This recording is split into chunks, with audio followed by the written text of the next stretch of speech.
You put water into a cup, it becomes the cup. You put water into a bottle, it becomes the bottle. You put it in a teapot, it becomes... Boom shakalaka, ladies and gentlemen, brothers and sisters around the world. It is your boy Krishul, aka the Esoteric Noetic, aka the Chocolate Nubian Soul Brother. That's what I call myself. It's my little funny alias. Benny, my brother from another mother, it is good to have you on the Krishul Journey podcast. My audience is in for a treat today.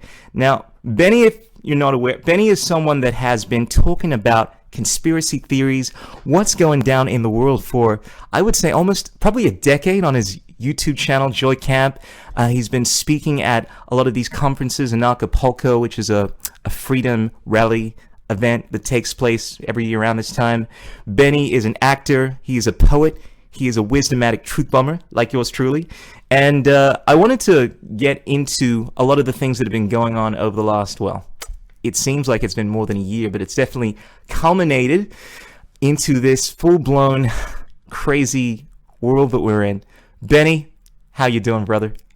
What's happening? Good, man. It's good to finally talk to you. I know that we've been connected on at least Facebook for a very long time, and so I was excited when you reached out for this interview. Oh, fantastic. I wasn't sure if you knew who I was, man, because, yeah, I do follow you on Facebook. I have been secretly following you. I call myself the Esoteric Noetic, and I'm very kind of, like, esoteric about it. Like, I've been keeping tabs on all the cool things that you've been into. As you mentioned, I know that you had a kid. You got a corona child. And let's start off there, man. What does it feel like to be a father in these times? Well, I mean, I don't know what it's like to be a father in any other time. So this is a brand new experience for me. I do know that there's an added layer of, I don't want to call it anxiety, but, concern, I guess, regarding what I've gotten myself into, what he's in for, and all that. But at the same time, he gives me extra confidence and extra strength, because I know that he's not here at the wrong time. We had him exactly when he was supposed to come into this world. He's meant to be here right now. And if anything, like throughout my wife's pregnancy and now through the first few months of his life, it's calmed me down, so that I may have been more concerned and a little more on edge with everything that's going on in the world if it wasn't for him. So he actually is bringing me a lot of grounding and peace. So yeah, it's weird to think about how different his life is going to be than mine has been. His childhood is going to be completely different, and I have really mixed feelings about that. Mm-hmm. But yeah, it's exciting at the same time, because I don't know, we have such an opportunity to really just take our lives back right now. I'm excited to see what kind of man he grows up to be. Absolutely, that is exciting. I ask you because I know a lot of people show apprehension about bringing children into this world, because it seems so crazy right now with everything that's going on, everything that's so uncertain, and people wanting to obviously have a say in their child's life. That seems to be an issue at the moment, with the government encroaching on not only your rights, but the rights of your child, through vaccines. By the way, I try to use the word boom shakalaka anytime I talk about the dreaded vaccine, courtesy of YouTube wanting to censor us. But it's interesting that it's actually giving you a lot more calm, a lot more focus, Like, I like the idea that you have a look at life, and sometimes when you embrace challenges, you find that the universe comes to your aid. People, circumstances come to your aid to help you to rise to the challenge, as opposed to those that are constantly trying to avoid challenges and anything that might be difficult, like having a child. You find that's usually when the universe forces strife on them. So I think the attitude where you're saying, look, one, I mean, you've adopted an attitude where you believe it's going to be a benefit to you and it hasn't stopped you from embracing these challenges. I think it actually causes you to grow, and it causes you to rise to any challenges. But kudos, man.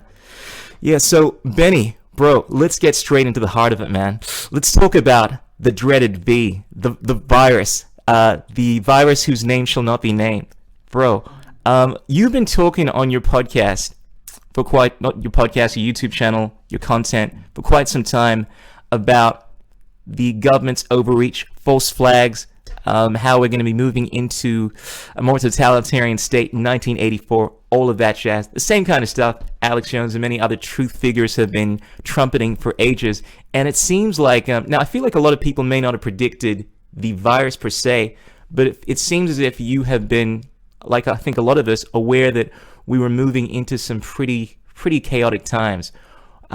Was this prophetic, or is this something that you've always known would happen? Did you expect it to happen, go down the way it is? Well, I don't think any of us know exactly how it's going to play out. And I think that's one of the sort of the challenges and one of the maddening aspects of it is you can see that there's plans in the works and you can sense that things are going in a certain direction, but what serves as the impetus for a lot of the new regulations and rules and all that come down the pike, it's hard to predict. Now that it's happened with this virus, it makes so much sense. It wasn't that obvious to me before, but now it's obvious. It's like, oh, of course, this would be the catalyst to usher in all this new nonsense. Mm-hmm. Yeah, I don't know. I mean, as far as prophetic, though, if you go back and watch some of my videos, especially the conspiracy guy videos on the JoyCamp channel, there's usually like a rant or two that the character has at the end of each video, and I do say some pretty prophetic stuff in the language I use. In one video I said, the system is entering lockdown mode. Exact word, lockdown mode. I performed at a conference in Philadelphia in September of 2019, and I used the word quarantine. I was like, they want us quarantined away from each other. It was like months before, 2020. I was like, whoa. So yeah, I was using the language without realizing it, but not because we could sense that there's something coming, especially when you really look into the actual plans that are not conspiracy, that are right there in the open. Exactly. Agenda 21, Agenda 2030, etc., which are like checkpoints. Well, it felt like going into 2020 they were behind schedule for Agenda 21, which I thought was a real good thing. And then of course everything got amped up in 2020. It's like, oh, of course, they need to get back on their own schedule. So yeah, you can kind of see it, but you can't predict exactly how things will play out is impossible. Yeah, I feel like there are a lot of people that believe that 2020 was going to bring about something pretty intense. I mean, people like Infinite Waters, who's someone that I follow, was even saying that he pretty much had predicted what would go down. I'm not sure if I buy that not entirely, but definitely I think people looked at 2020 as being the year of 2020 vision, clarity, and they knew there were going to be some big changes. And a lot of people have moved into this. Oh, I felt like there was something on the edge, and I think a lot of us felt that. But then more realistically, there are documents, there are people that have obviously had an agenda for a long time. Alex Jones has been speaking about this in detail for a long time, and people in the know even the word quarantine. These words are not that unfamiliar to us, because I know Alex Jones had mapped out about how, granted he didn't speak specifically about a virus per se, we didn't know exactly how it was going to come about, but this whole idea of a false flag, the idea of needing to quarantine people and put them into certain camps, that's definitely not something which is new in the world of truth, so to see this stuff go down wasn't so much a shock, but just to see how fast it went down. I mean, I don't know about you. You're in Washington, is that right? Yeah. Yeah. Well, I'm in Melbourne, Australia. I know I don't sound true blue, but I have been here for quite some time, and it's incredible to see what has happened to Melbournians just over the last 12 months. I mean, it's first started off being these.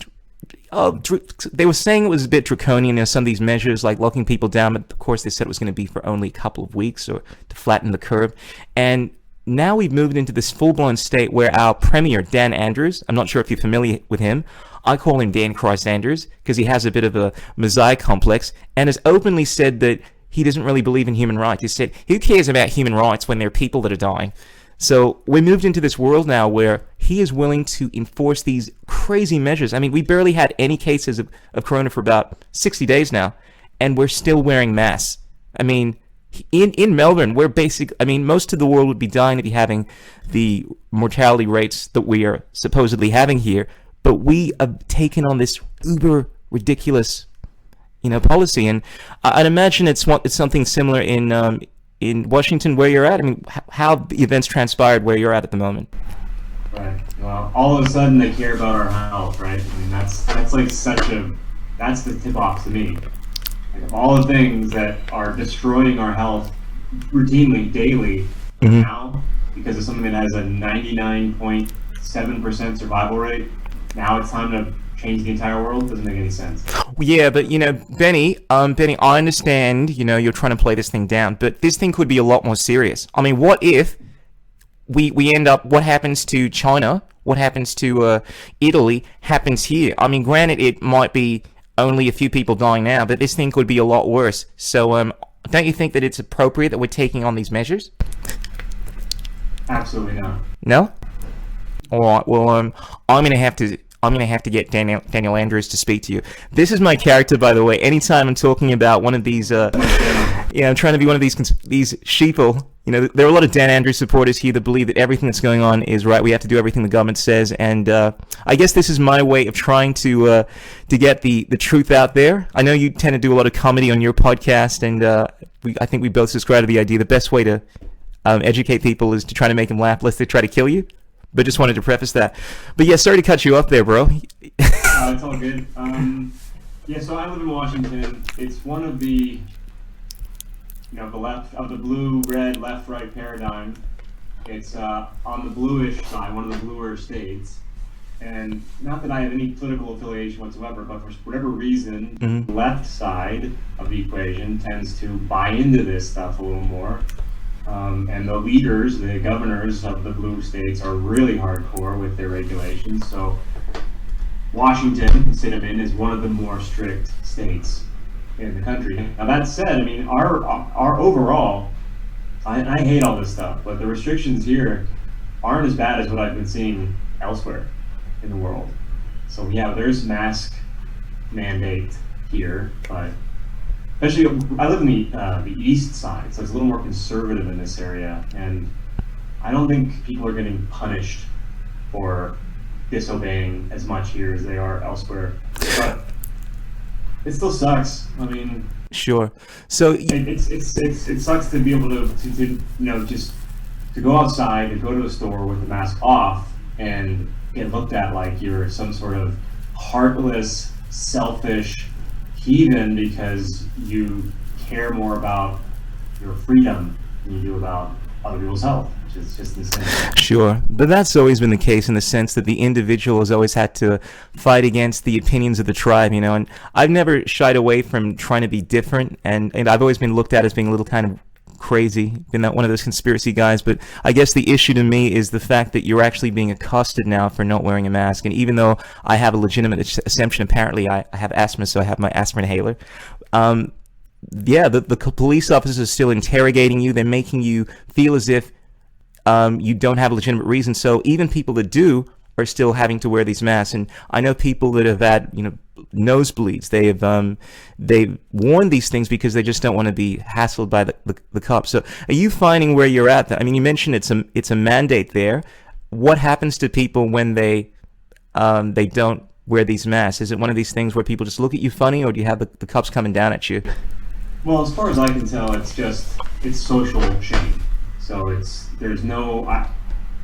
Granted, I don't know. You read horror stories from news articles and stuff online, but from first-hand experience, I haven't seen anybody getting a ticket, I haven't seen anybody getting in trouble other than, some passive-aggressive comments from other shoppers at stores. Oh, wow. Or people at the door who work at the place not letting you in, or just being a dick about it. But other than that, it's just the social shame, it's the peer pressure. Oh, wow. You got it pretty easy, man. I mean, I've seen people being interrogated, yelling at the police officers. I've seen, just in my area, I've watched videos of, there was a girl that essentially was strangled down to the ground. This is shortly after the whole George Floyd incident, crazily enough, but she was basically strangled by a police officer for refusing to wear a mask, and she didn't want to give her reason for that. She said she doesn't have to, and that's actually a right, and she had a medical exemption. And even when she eventually told the police officer she had a medical exemption after she was being strangled, the police officer just continued. And we've seen, this isn't just an isolated instance, we've seen this time and time again. Journalists that have wanted to cover certain protests, I mean, during the later half of these lockdowns, when people were becoming a bit more unsettled, it's been going for months, there were a lot of protests at a particular area called the Shrine of Remembrance, which is to symbolize the Anzacs, them having fought for freedom. And the premier didn't want us protesting there, probably because he thought it was kind of ironic, the fact that he's supposed to be representing the values of Australia, which are about freedom, but he's enforcing these lockdowns and not allowing us to protest, which is a right here. But essentially the police officers, and I'd never seen anything like this, anytime there was a protest or a gathering, they would have helicopters sometimes coming down. They'd have police officers just shoving people, intimidating them. Even journalists were not able to get through unless, of course, they were part of the mainstream journalism. So a lot of alternative news journalists would be treated like protesters, essentially, even though they're not criminals. And check this out. So even people that were inciting people to come to these rallies, right? So the inciting of our right to be able to protest. I mean, a lot of people think we don't have any rights here in Australia, but we have a constitution as well. It's based off of the concept of common law. Most of the British Commonwealth countries have this thing, but it's our right to be able to protest. But check this out.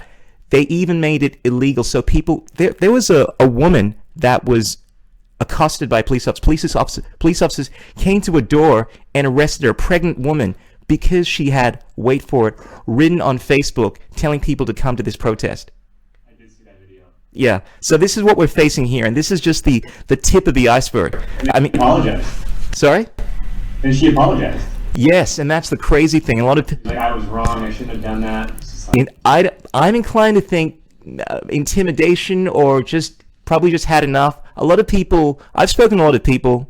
I started doing a lot of TV work recently. I've been on break. My situations have been on a hiatus for most of the year, courtesy of the lockdowns. But I started going to work and interacting with people and talking to them about these lockdowns. And a lot of them I noticed would generally say whatever they thought was going to avoid confrontation, depending on what side I would take. Sometimes I'd play games, like I'd be a bit more skeptical and say, I don't know about these crazy conspiracy theories, and then they tend to agree with me and be like, yeah, these conspiracy theorists are crazy. But then you talk about how, I think it's a bit of an overreach, and they would generally meet me. And I find a lot of these people, because they don't want to rock the boat, they tend to just acquiesce to what the mainstream agenda is, what you're saying. And I think this is what's happened to her. She's gotten this idea that, maybe it's just better for me just to be in line with what the authority are saying. And I'll just say, yeah, it was wrong. I shouldn't have done it, and I've learned my lesson.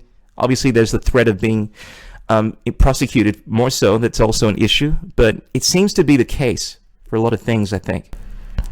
Yeah, it makes sense. That she was probably threatened or intimidated, and that was her agreement. She would go publicly and acknowledge that she was wrong.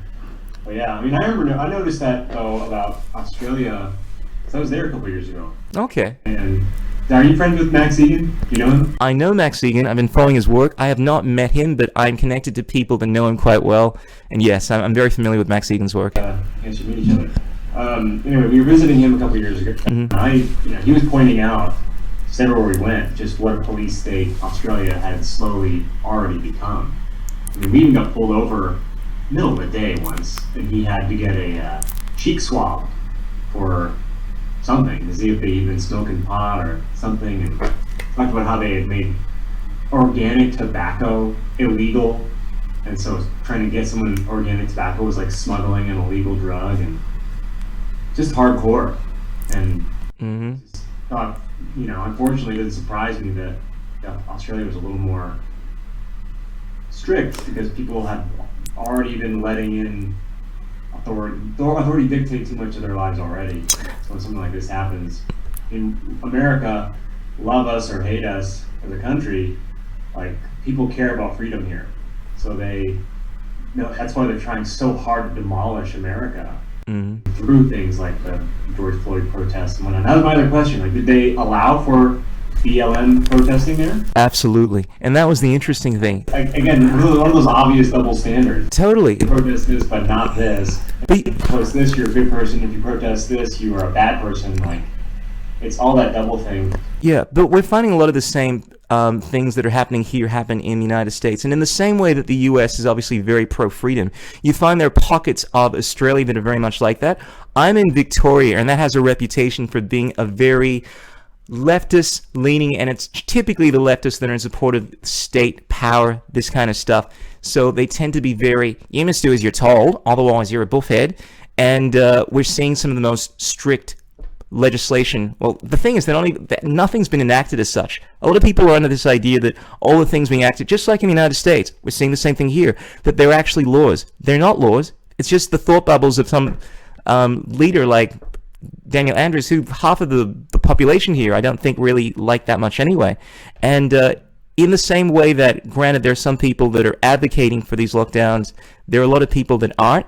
And just like with the George Floyd protests, like there are a lot of people that are probably thinking this is kind of crazy that there's this double standard taking place. I mean, you guys are saying that there should be no lockdown, that we shouldn't be able to have protests during this George Floyd thing, but when it comes to people that are protesting against the government, now that's a no-go. So the police were essentially preventing anyone from protesting during the freedom protest and during the George Floyd protest, right? Because Black Lives Matter. Let's face it, black people, we're more important than you white people, and as a result, we have to. The police have to be on our side. So I just thought, and the thing is, we saw the same thing happen in the U.S., right? I thought it was absolutely ridiculous.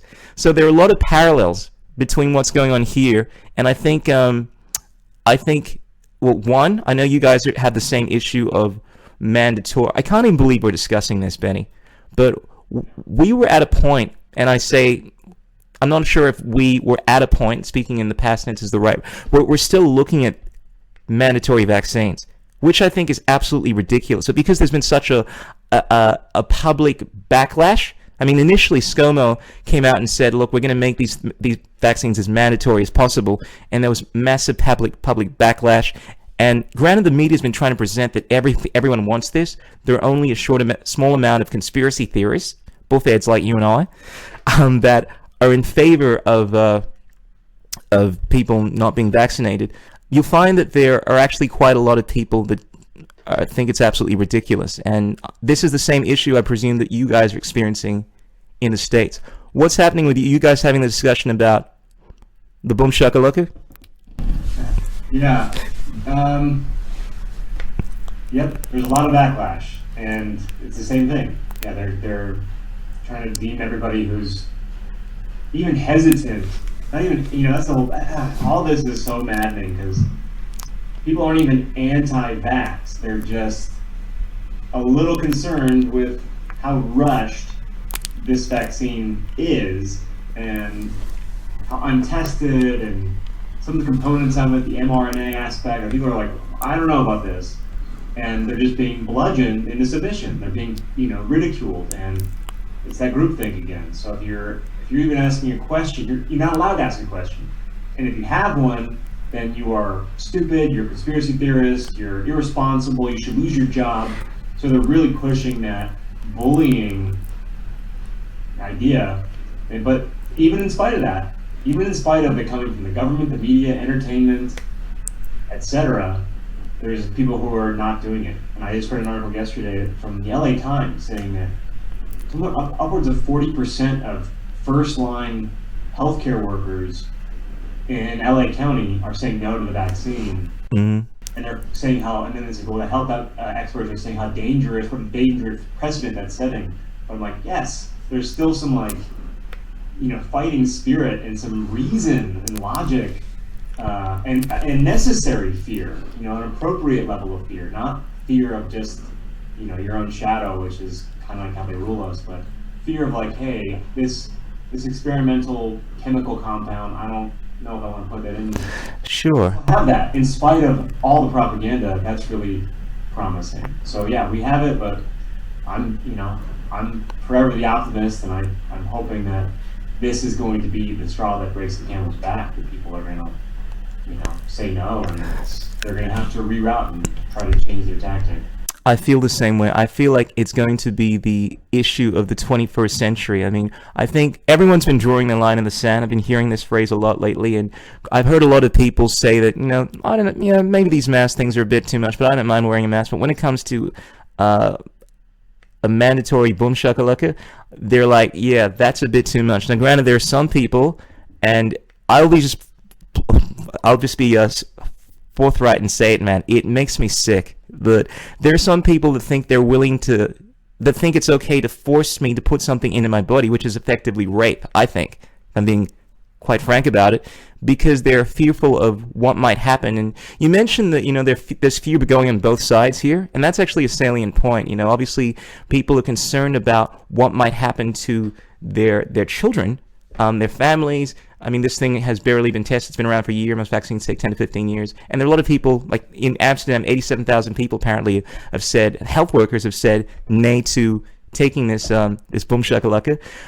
So because they're apprehensive. But I'd say the distinction is that one side is saying, I'm apprehensive, therefore I don't want to have this thing forced on everyone. And the other side is saying, I'm apprehensive, I'm scared, so I'm going to use force to use the power of the state to have this force in everyone else. So I find there's always a battle taking place between those that maybe are fearful, but they're advocating for choice, and those that are advocating for control, authority, in order to appease their fear.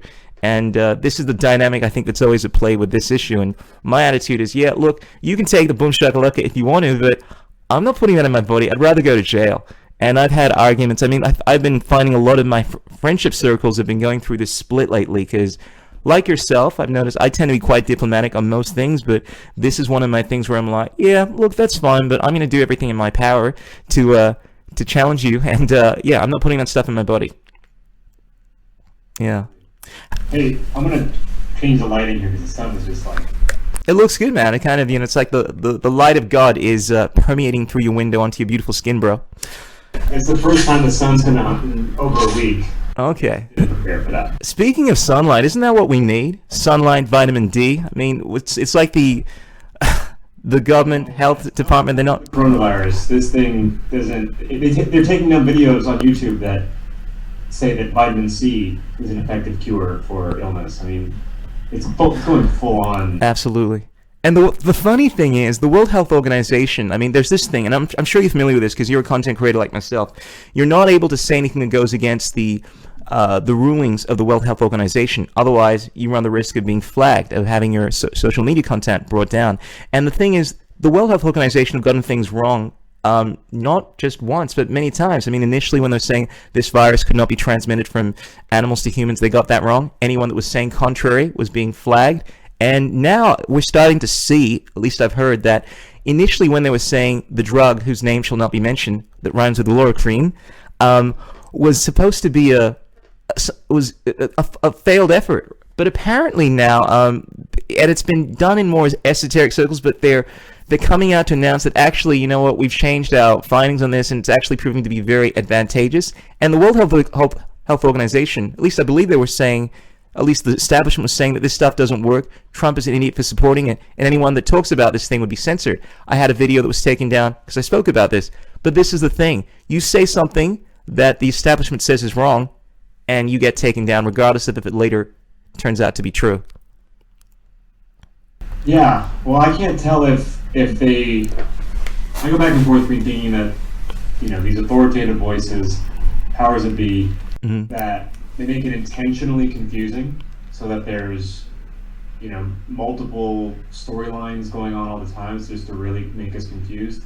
If that's intentional, or if it's them really being that inept and they're just like fumbling their way through a giant lie and they can't get their story straight. It's the latter.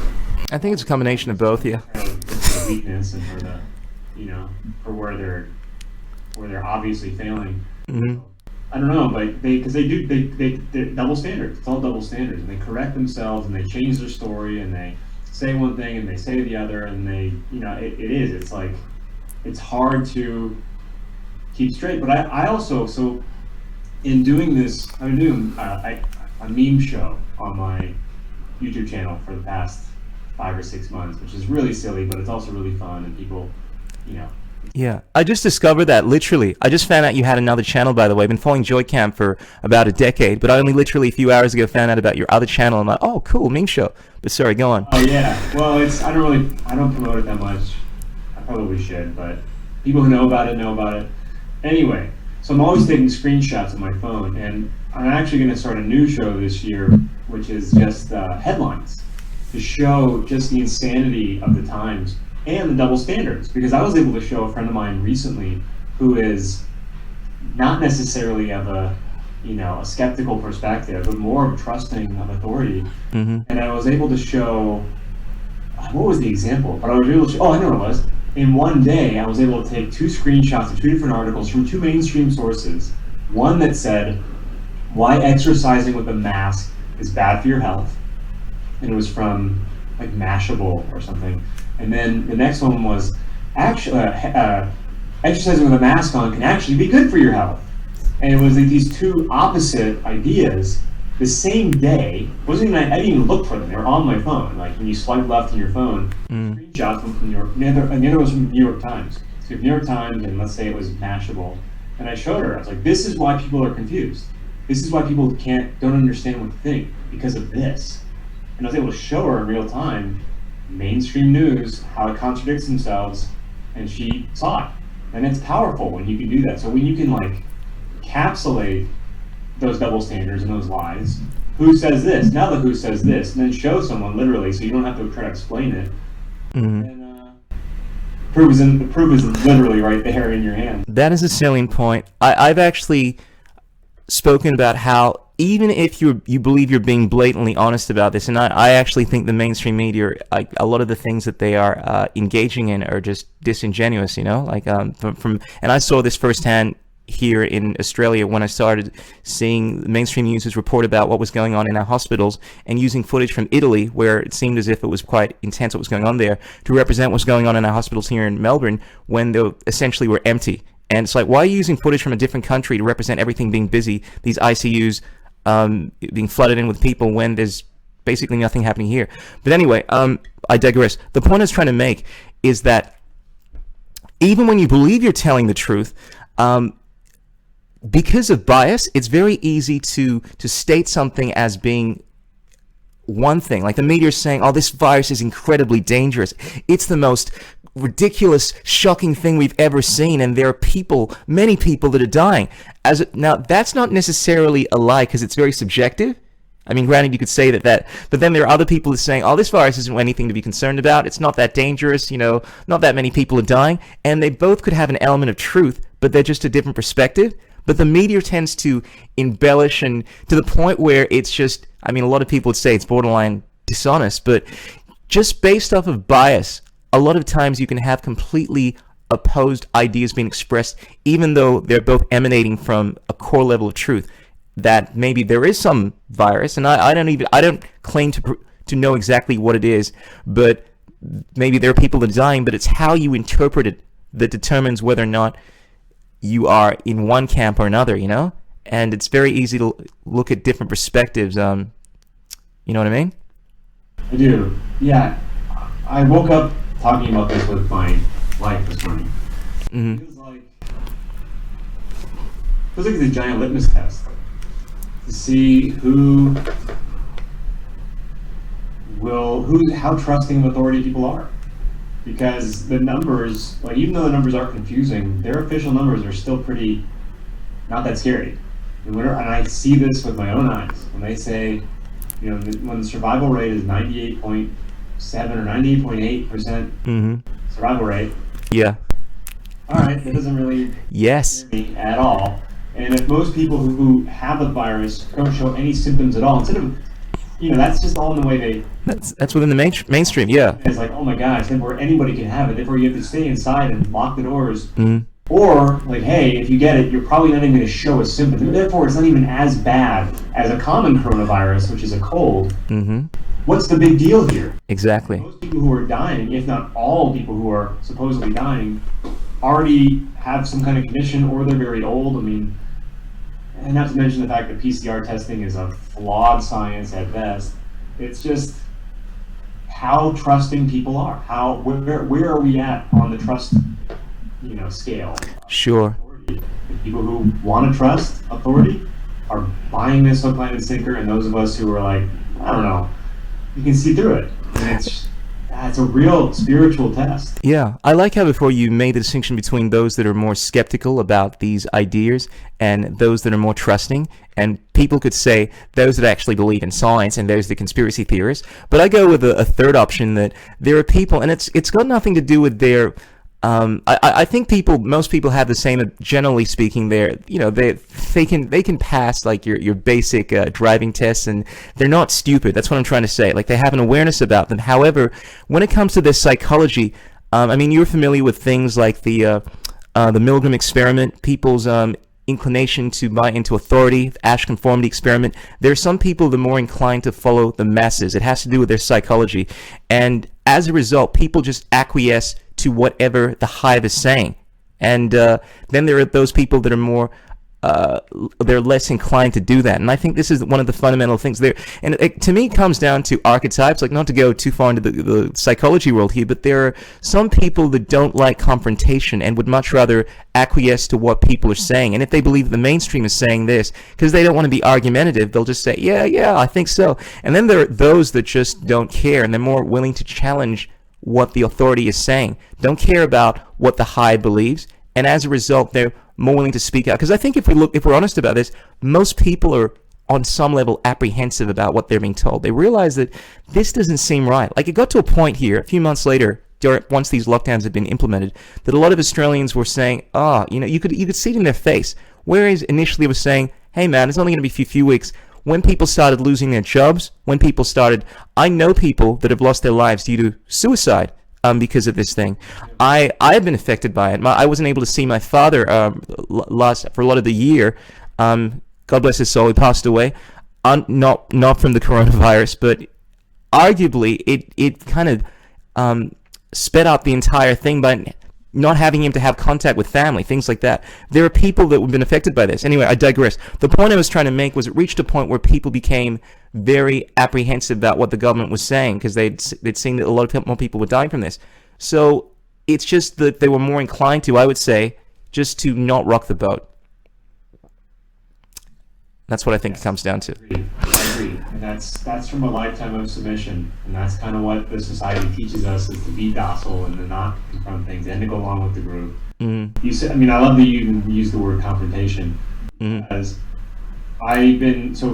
throughout last year, I created a curriculum about communication. And one of the aspects that I really touch on a lot is not only the willingness, but the life requires confrontation. In order to move through life and to up level, you have to be willing to confront life in all ways. You have to learn how to stand up for truth in big ways and small ways, but you have to be able to confront it. If someone's doing you an injustice, you have to call them out on it, or else they're going to keep doing it to you, then it'll keep happening to you. So confrontation is important, and when the group is bullying you and saying, you have to think this way, you have to do this thing, and you haven't already set up your own structure of confrontation to be able to handle that, then you will acquiesce to the group because you don't want to stand out. You want to just be invisible, and that's a problem. And that's what we're dealing with now. It's people afraid of what people will think, and that's like such a trap. Exactly. Really, that's like deep, conditioning that we're bred with through.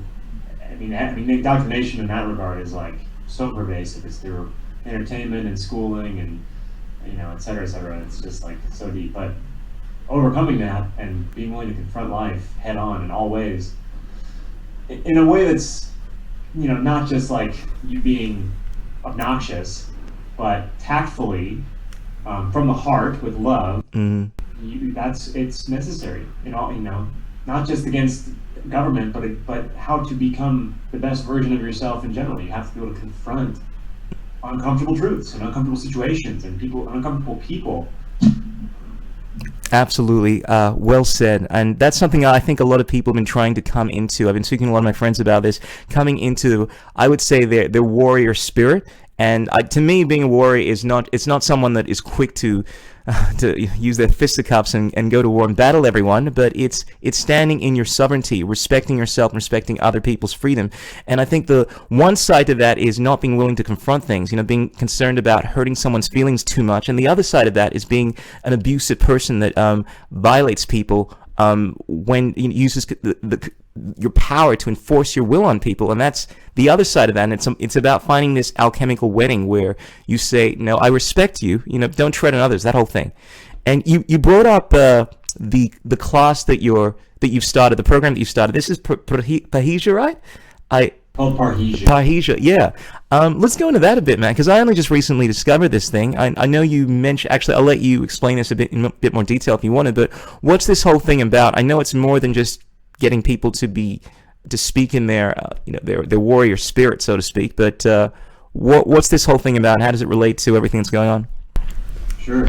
Yeah, so last year, I really, I'd say last year now because we're in 2021, last year, I spent the majority of my free time developing an online course to help people become better communicators through, well, along how do I say it? A path of I'm always wanting to contribute. I'm always wanting to help in some way. And I've been doing it artistically for a long time. I did it with comedy, did it with poetry, and then, I don't know, something finally clicked where I realized that I had a very unique set of skills that I could share with people in order to help them become better communicators in general. And so I embarked on creating this course called Parrhesia, which is a forgotten word from our lexicon, which literally means to speak freely or boldly. I like that. And I love words. It's powerful. It comes from, so basically the course is in 3 sections that all work together. One is how to overcome your fear of speaking. I mean, most people's biggest fear in life is public speaking, which is totally foreign to me because I've been speaking publicly my whole life. And I was a stage actor for 20 plus years, and I've just been on stage for so long. How to not only overcome that fear, which can help you in all ways. It's not a public speaking course. I'm not trying to get people to become better at, doing open mic nights, because I don't even know if open mic nights are coming back. But once you can understand what it takes to overcome that hesitancy, that fear of confrontation in front of an audience, it can help you communicate just more freely in every situation. So overcoming that fear, and not only overcoming it, but how to be interesting while doing so, how to be someone that the audience will remember, not just someone who's conquering the fear, but someone who is also charismatic.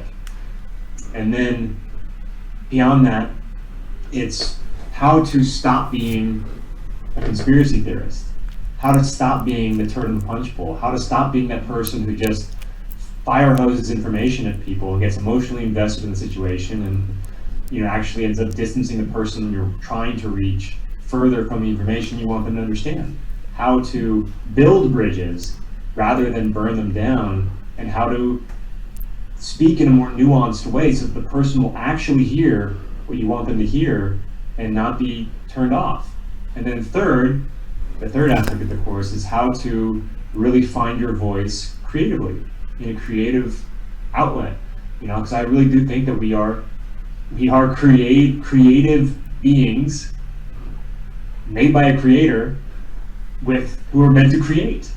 And every one of us has a masterpiece inside of us. We are capable of just amazing creativity, and I want to help unlock that in people.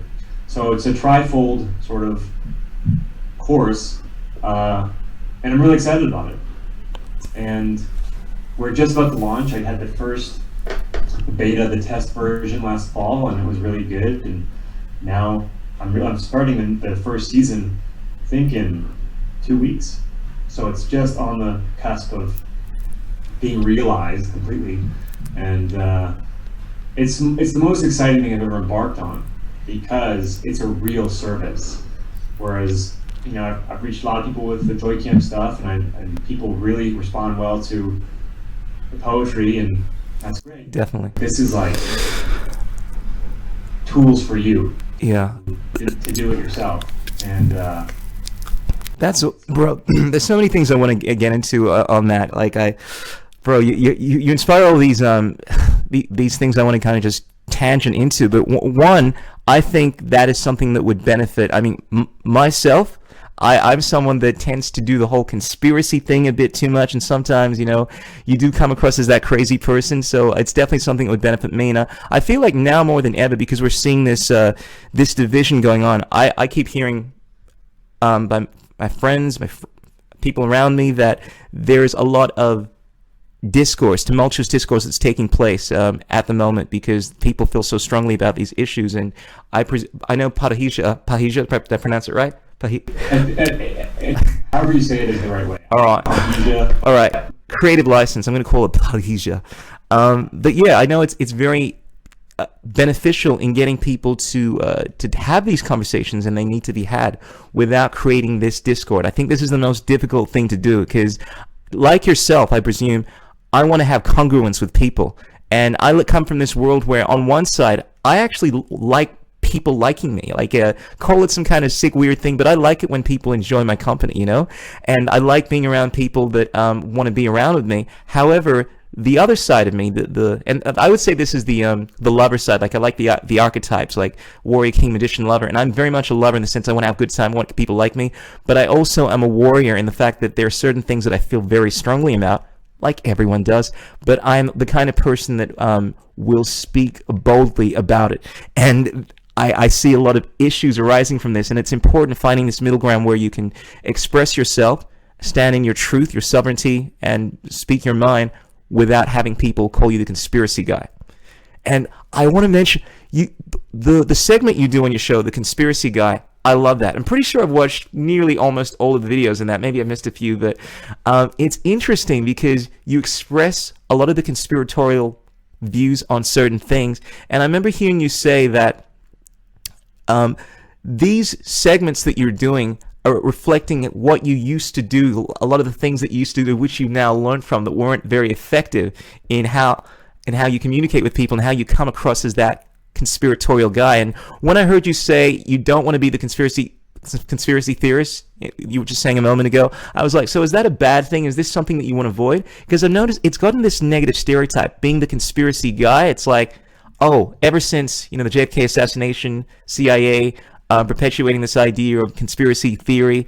But most people look at that. I got to tell people I have a podcast to talk about controversial things, and as soon as I mention conspiracy theory, they're like, oh yeah, well, I don't know about the conspiracy theories. And I'm like, well, then I have to reframe it. I'm like, no, I just speak about what's going on in the world, but they consider it conspiracy. But as soon as you mention that, people think you're crazy. Anyway, long tangent there.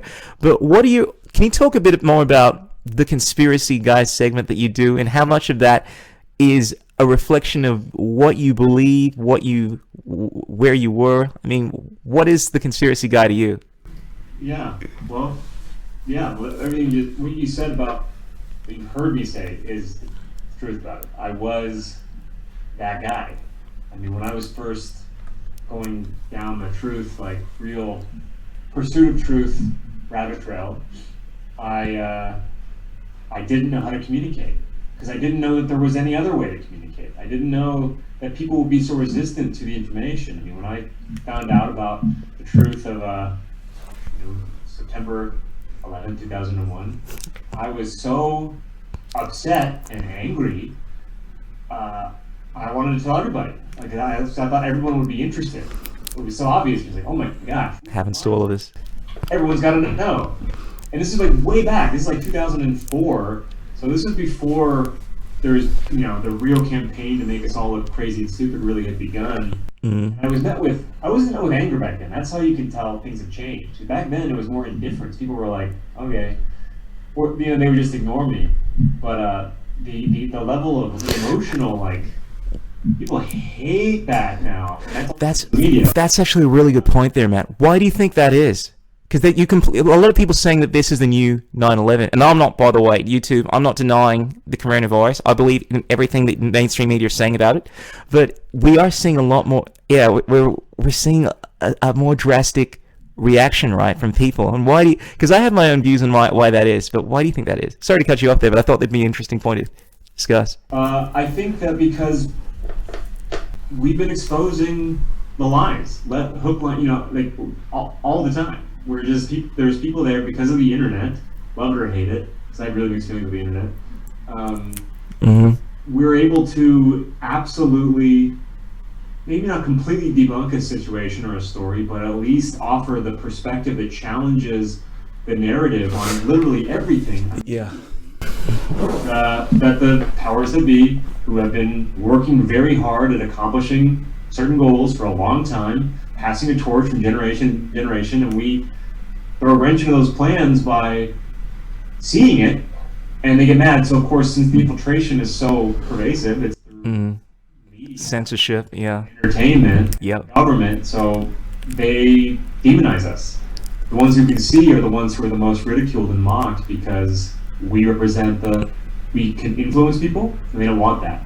So maybe in 2004, that campaign hadn't really started yet. The conspiracy theory, like, demonization hadn't really begun.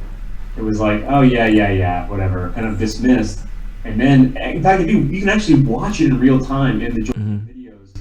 We didn't even mean to capture it, but now looking back on them, we totally did. You can see the way the public perceives and reacts to someone like that through the JoyCamp video. So in the very first conspiracy guy video, when we're all lying on our backs looking at the chemtrails in the sky, the conspiracy guy, as he chimes in, he's just ignored by the other two guys. They don't even acknowledge that he's talking. They just wait for him to stop, and then they continue. But by the end, by our false flags video, I think it was in 2017, they're telling me to get out of the house. Yeah. So mad that I'm even saying anything. Sure. Another perspective, they're like, get out of here. They're so mad. You can see this progression in real time throughout the videos, and that's something we did not intend, but we were always just reflecting back what the times were like. I think the more something takes hold, the more credibility something seems to have, the more support it gets. That's how violently it's rejected. I mean, you see with YouTube, they tend to only focus on taking your videos down when it's getting a lot of traction.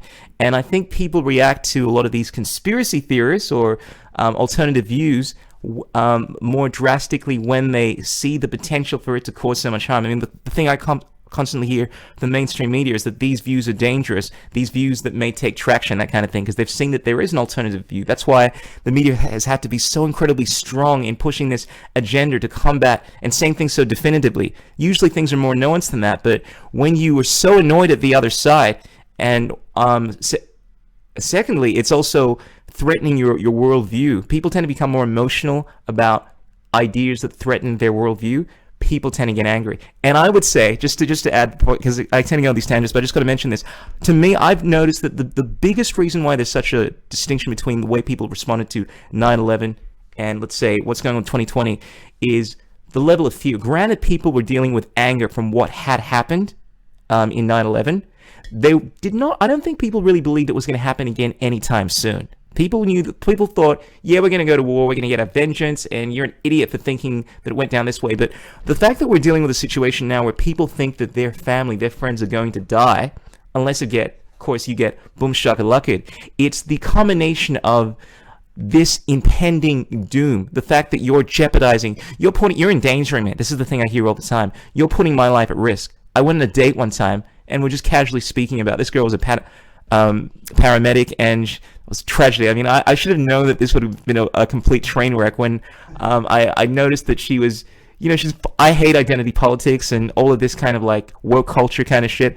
And she was talking about how, she's born into the narrative, I'm wearing a mask. On the date, she wanted to wear a mask because she's real concerned. And this is just a few weeks ago, by the way, where we've had basically no cases. Anyway, I digress. She mentioned the point, right, about how everyone should be forced to get boom shakalaka. And that's usually like my point. I guess this questions my own kind of like worldview. And I pride myself in being very kind of like sanguine, but I could just feel myself swelling. I was like, oh. But I wanted to be nice, and I wanted to obviously hook up with her. So I was like, I kept myself in check. But anyway, I went off on a tangent here. I find that people are so concerned because her whole argument was like you're endangering people. Like you're actually putting people at risk if you don't. You're being violent towards people if you don't get boom shakalaka. And it's that fear that drives people to the anger that they're experiencing. That combined with the fact that they see this as being very effective. Your contrary opinion. That's my synopsis. It's illogical. You should ask, well, what do you suggest you do with a person who doesn't want to get the vaccine? Well, they should be forced to. They should be forced to. Ask them. This is something that like I have. The left, the ones who are all about force, they don't realize it. What do you suggest happen to that person? And what if they say no? I've been there. What happens then? What do you support? What level of violence? Well, I'm not doing it. The government's doing it. I don't have to do it, Benny. I mean, it's just the government is going to do it, and look, I don't have a problem with that. And if I'm quite happy for them to do that. I know. Well, that's sort of like those logical steps is where. Again, I don't want to make it political because I'm definitely not a Republican or on the right side of things. Yeah, but that's the thing, Benny. I got to call you up on this because everyone says... Sure, but everyone says it's not political, right? And I guess it comes down to how you define that. I mean, I always say it's a moral thing. Like people say they don't want to talk about politics, but you saying that you have the right to force me to get vaccinated, call that what you will. I call that a moral issue. People say, I'm not into... Yeah, you are. At the end of the day, people believe something. People believe they don't want to be aggressed, and you can translate that into the political. These are just words we're using, but fundamentally, to me, it comes down to what you believe.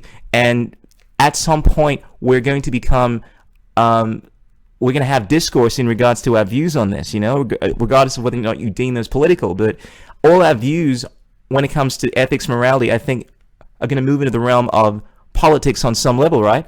Like being vaccinated, for people to say that's a political issue, I think it's a moral issue. I think all of this comes down to an understanding of your rights, natural law, whatever you want to call it, just the golden rule, or your political ideology, if you want to call it that.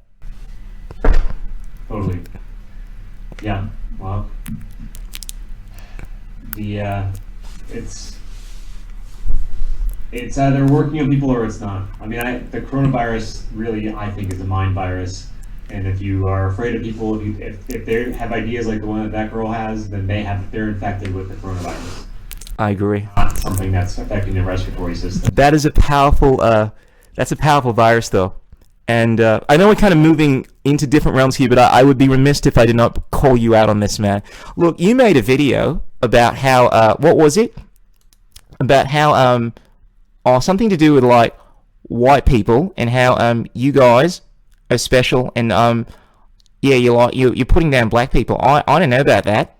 No, I'm being absolutely ridiculous. I actually love this video. I'm trying to find the title of it, but basically, you made a video. Oh, that's right, because I'm white, and you touched on bro. Are you saying that like black lives don't matter? Are you saying that? Oh, look. I'm one of these people, and I love the fact that I'm in a position to do this because I find I'm constantly speaking about the hypocrisy that goes on between these camps. These people that advocate for black supremacy, and they're always talking about how white supremacy is evil. I'm like, yeah, I'm one of these people that I just never fell into this camp of like I'm special because of the color of my skin. And I found that this whole idea of racism, a lot of the times, is being perpetuated by the most racist people, the people who want to deal with identity politics. And I find I'm always drawn to people like this. A lot of people that subscribe to these social justice worldviews, and they want to date a black guy because they feel like Black Lives Matter, and that's like, my whole attitude is I don't care about that shit. It's like, why? And your video. It really, I think this was on the video about white guys, because I'm white, really mapped out the idea that are we denying the fact that white people obviously struggle, have adversity here, and are you making all white people accountable for the actions of their ancestors? I mean, I never picked any cotton, and you never had any slaves. And the idea that you're going to treat me, and a lot of people do this, like when you get down to it, like a lot of people, and it's not just a black thing, it's become the woke thing, make you accountable for the actions of your forefathers. Anyway, I wanted you to talk about that video, bro, this topic, because I realized it's one of these controversial topics that needs to be addressed. I'm really glad that you like that video. I loved it, man. It's Yeah. It's a poem I wrote because I'm white, and it's me acknowledging my privilege. So if people don't see that, then they're missing the whole point. No, it's pointing out the absurdity of the whole thing. We're all, we're all humans, and everybody suffers. Everybody, that's like... Yeah, but I suffer more than you, Benny. It's nonsense. We all face adversity at times. We all face struggles. We all are in the minority at some point. We, talk about like being in the minority. Like, what about us conspiracy theorists? We get bullied more than anybody now. But yeah, that's basically what it's all about. Yeah, and I just want to make an important distinction there. Listening to say that I've, without knowing me. Yeah. But because I'm a white male, you can assume that I've only had advantages because of those two things. Like, how ridiculous. Yeah. I come from actually like a pretty poor family, and I've had to really work hard to achieve anything in life. And just to think that, like, well, that's only because of the color of my skin. Yeah. Haven't been arrested. Yeah. Because I'm white. Like, how? It's just. And your ancestors, and it always falls back to this. I mean, apparently you're Irish. You have a whole bunch of different ethnicities there, and your people have gone through struggles as well, right? Let's not forget that the first slaves in the Americas were of Irish, Scottish descent, or something like that. No one wants to hear that argument. I get that. That's been rejected by the woke people. Your skin, right? Totally. Trade had everything to do with power over people. Yeah. Yeah. But I don't.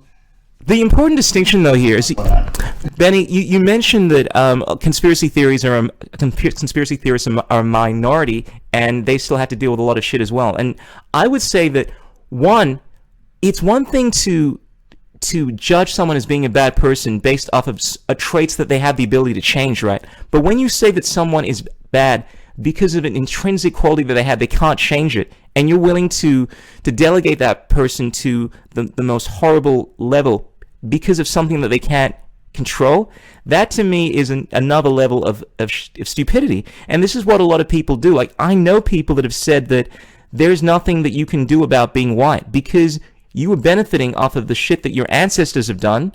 You were a bad person. And the thing is, it's one thing if you believe you were doing something. True though, either. Yeah. So exactly, the first. I don't even know that any of that's even the truth. Yeah, and let's not forget that the first. We had I actually get offended, when people talk about how black people. I don't, but I'm just saying black people, have been enslaved. But black people did a lot of the enslaving. I mean, arguably the first kings, these Nubian kings, who had many, many slaves, and the word slave comes from the word Slav. They enslaved the Slavic race, and they put them under far worse conditions. And this was from North Africans here. Now, are we going to say that because of the fact that your ancestors, as a white person, were enslaved by my ancestors, that now I am complicit in tyranny? I mean, it's ridiculous when you want to really break down this argument. Well, it's intentional, and we are both, white people and black people are both targeted by the same geneticist psychopaths. I mean, it's a war against the people, and it's all just that divide and conquer mentality to keep us fighting each other, so we don't realize we're on the same team. Because if we were on the same team, we might realize that we had more power than the ones who were trying to be in power over us, and we could actually rise up and create waves. But we're both sides are targeted for slavery. we're in exactly. Slavery's just evolved. I mean, we're still having to work day and night. We're seeing the currency reduced to. I mean, you're in the States. Apparently, you guys have printed more than 35% of your money supply over the last few months, courtesy of these lockdowns and whatnot. And that's in a way enslaving the people. Through this ridiculous monetary system that's in play. Well, I think that the attack on white people has become like really pronounced in the last couple of years, and I think not just white people. Sexism, racism, then there's transphobia. I have my own thoughts on it. I think that what we're experiencing now is they have to destroy America. So America is like this very emblematic of the times, and so influential around the world. And the backbone of America are like salt of the earth, gun-loving, constitutionalist Americans. And so there's been a real campaign to make them look racist and homophobic and religious zealots, gun-loving, insane people, to really demonize the people who make up the most of this country as if they're just like these racist, bigoted, right-wing extremists, in order to get the public opinion swayed away so that so this country can really turn into a socialist nightmare, and then which spreads around the entire world. So I think that the white men of this country were to really rise up and resist this, like, there would be real change. I mean, I think that when the men have been cucked, as it were, when the men are like demasculated, which is what there's been a real campaign again, not just white people, but men in general. Like, men are bad. Snowflake era. The women are then drawn to the government.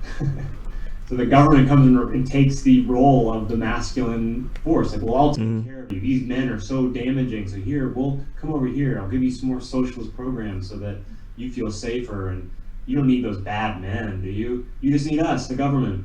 So it works on all levels. Like, to make white people bad, it destroys the backbone of our country, and it fuels this race war, and it makes the left leaning, because I hate to say it, but like, democratic politics really appeal to women because it's all about helping people. They manipulate them, and it's all about the heart. It's like, Sure. people, we need to take care of them. Bleeding hearts. Tax money and Sure. and, when the men aren't there to lead, the government will push them out of the way and lead instead, and that's when we get communism.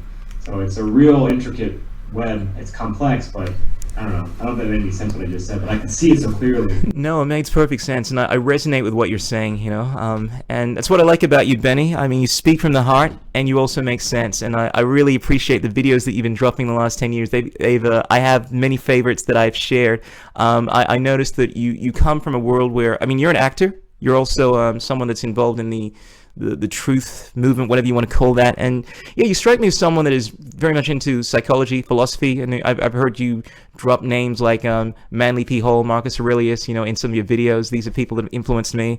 And how did you I know your time is short, but just how did you get into all of this stuff? Like, my podcast is all about the journey, and I realize we haven't touched on this. Like, where was your genesis in opening your mind up to the world not being, I guess, as mainstream as the mainstream would like you to believe it is? Yeah, I thought about this a lot. I've been asked that question so many times, and I still, I don't have a routine answer, because I'm always wondering that, because I'm still blown away with why, or how do I say this?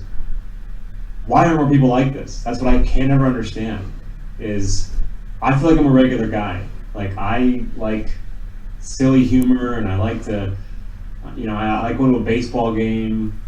I mean, I'm just like a regular dude. I like good music, I don't really feel like I'm special in any way, but I can see through bullshit really well, and I'm not susceptible to it, and I've never been offended by information.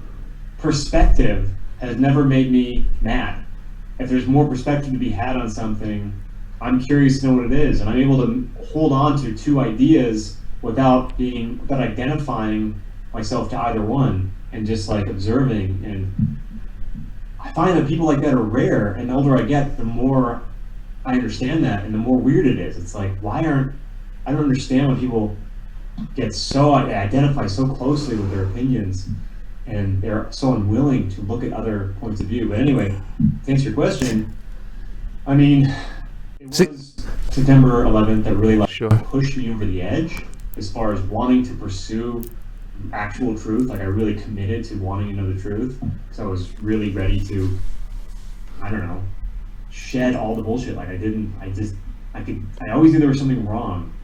As a kid, I have little examples. Like, as a little kid, I thought Mickey Mouse was the lamest cartoon, and everything. Like, how is this mouse so popular? How, I don't get it. Like, what am I missing? Because obviously he's lame. I would not want to watch any Mickey Mouse cartoons, but everybody is obsessing over Mickey Mouse and Disney, and I'm like, am I crazy? Like, I don't get it. I don't get why this is so popular. So that was like a first like schism as a kid. I'm like, how come I don't agree with the group, kind of thing. And I guess, I know, yeah. Like the JFK assassination, learning about that in school, I was really drawn to the idea that there was a conspiracy. I was in 3rd grade, and they're like, you learn about JFK, and then he was killed, and then there's like almost like a little side note that's like, oh, and by the way, there's a conspiracy theory that says that none of this is true, and he was actually killed by someone else that no one knows who it was or how it happened, but magic bullet theory and all that. And I was like, what? Like, hold on. Yeah. Another potential story here? I've had the same experience. Yeah. Move on.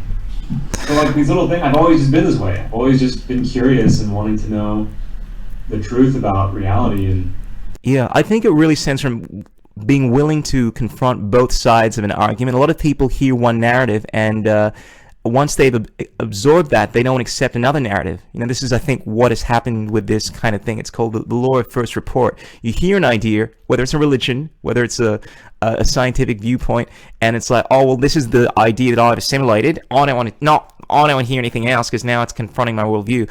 But in order to grow, you sometimes need to break down the worldview and construct a more into a stronger worldview to encapsulate your being. And a lot of people shrink away from that because it's too hard. They'd rather maintain their cognitive distance. And you're talking about how your experience with the JFK assassination, finding out there was another story. I went through the same thing with various things, and I was like, what? People are saying something against the narrative? Let me look into this.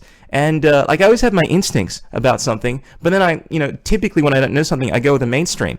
But I question things, and as soon as I hear there's another view, I look into it. And I do this thing where I like to think for myself, and I will constantly look at new information and try to piece together an idea. And a lot of people have this attitude where they don't want to embrace that, and I think that's the problem. Due to religion, which I see as anything that prevents the inlet of knowledge, of using discernment, using your intuition, rather it's this dogmatic religion. I mean, I think anything, I guess, can be a religion, but having this openness to question things is what makes something non-religious, at least in my definition I'm running with at the moment. And I think as you have that, it puts you into a different camp than I'd say a lot of people at the moment that are. Were you brought up as a religious person, or what was your influence? Oh, I was, if anything, as an atheist, and I questioned that at a certain point, and that's what led me down a spiritual path.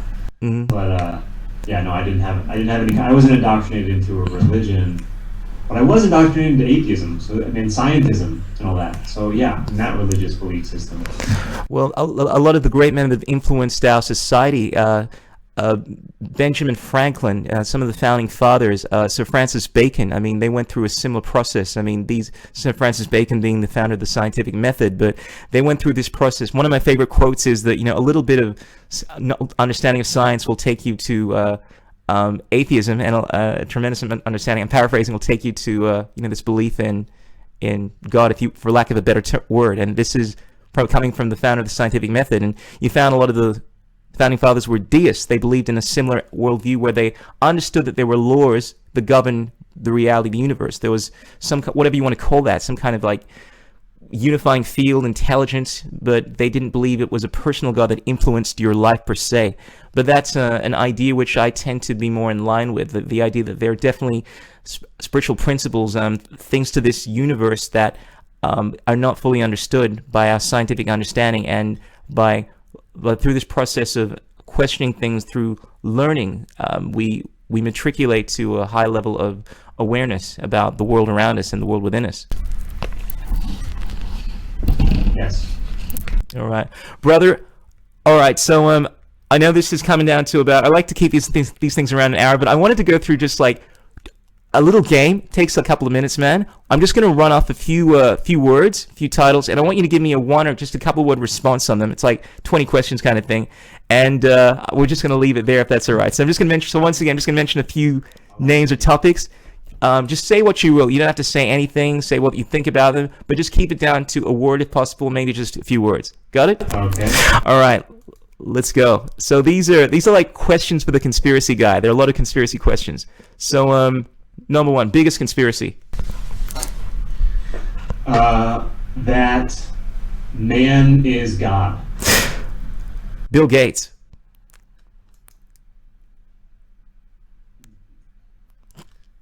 YouTube censored. Eugenicist. Okay. UFOs. Fake. Flat Earth. Intriguing. Hollow Earth. Also intriguing. Sasquatch.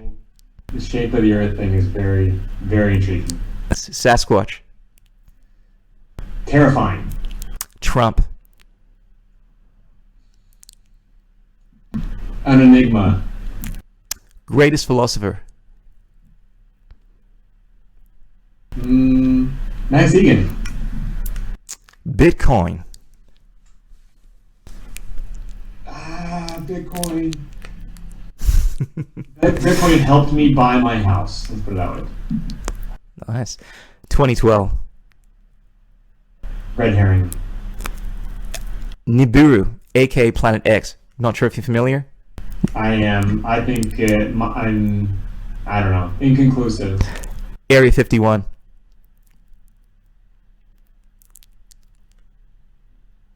I don't know. It's probably something, but also probably somewhat of a distraction. Philadelphia experiment. Very intriguing. Weird stuff. Montauk Project. Everyone got to check it out. 9/11. Gigantic ritual. The reptilian elite.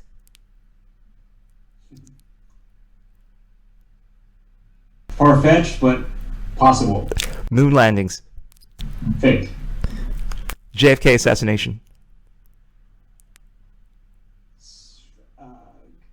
Definitely not the official story. Boom shakalaka 19. And you know what I mean when I say that. Yeah. A religious belief. And, most dangerous one. The Holocaust. Unanswered questions. Nicely put. BenWills, my brother from another mother, it has been an absolute pleasure having you on the Crucial Journey podcast. You are a scholar, you are a gentleman. You've given me much joy, entertainment over the years as I've watched your videos. Ladies and gentlemen, be sure to check out JoyCamp. I don't know if this is going to be around much longer because of section, I think it's 230 or something like that. YouTube, considering to these new policies, are going to make it much more difficult for content creators to put this stuff out. But I know you have another channel. That's the BennyWills channel on YouTube. You're also on. Actually, do you want to let people know what you're on? I thought that might be easier, and how to get in touch with you. So you can definitely check out JoyCamp because the videos are timeless, and they do currently exist on YouTube. Although we just recently, as of November 2020, we were deemed far right by literally David Rothschild in a paper that he put together with some other people that. Like the echo chambers on YouTube and on the internet, we were in the far right echo chamber, which is hilarious. So I don't know if it'll last much longer, but it's currently there. JoyCamp on YouTube. But the more active channel is my personal channel, which is youtube.com/BennyWills, which is my name, BennyWills, not Willis, Wills. And if you subscribe on BitChute or Brighteon for my backup channels, all the JoyCamp material and all of my personal content are all on my personal channels on Brighteon and BitChute. So BennyWills on YouTube, BennyWills on Brighteon, BennyWills on BitChute. I host a meme review roundup once a week on my channel. I put all my poetry on there and all other kinds of fun stuff. And yeah, if you're interested in Parrhesia, my online course, email me, benny@bennywills.com. Maybe I'll give you the link so you can put it in, Absolutely. I have most of them, but yeah, I will be about it yourselves. And I'm very easy to find on the internet, and email me. I respond to. I get around to responding to everything, but I do respond to everything. That he does. I can vouch for that. He's one of the few guys that actually responds quite promptly. So thank you for once again for coming on the show. I'll be sure to put your links down on this podcast. Ladies and gentlemen, be sure to smash the like button. Share this if you care about truth, freedom, and having plentiful conversations with people that aren't just about throwing your conspiracy theories on them. And Benny, once again, thank you so much for coming on your podcast. I value your time. My sound there, all right. And thank you once again. You're a great benefit to the movement and to all those that believe in truth. I appreciate you saying that. My pleasure coming on anytime you want. Thanks again, brother. God bless. I do. Thanks. Peace. All right. Ladies and gentlemen, freaks and geeks, that was BennyWills, one of my favorite droppers of the wisdomatic truth bombs. Be sure to share this video, tell your mom, tell your friends, drop us some comments, let us know what you think. Stay tuned to the Crucial Journey. Be sure to check out this podcast. It is on iTunes. I might be putting this up on Spotify. We'll see how we go. But yes, if you feel so inclined, give us a review, drop us some comments on the podcast. Greatly appreciate that. That's how you improve your rankings. That's how I get this information out there to the masses, y'all. So if you like your chocolate Nubian soul brother, be sure to review, like, or share. Tell your mom, you know what it is. Until next time, ladies and gentlemen, freaks and geeks, peace out, keep it real, don't drive in text. Peace be upon your butt cheeks, peace in the Middle East. Surya Namaskara, Namaste. Signing out, Chris Shul.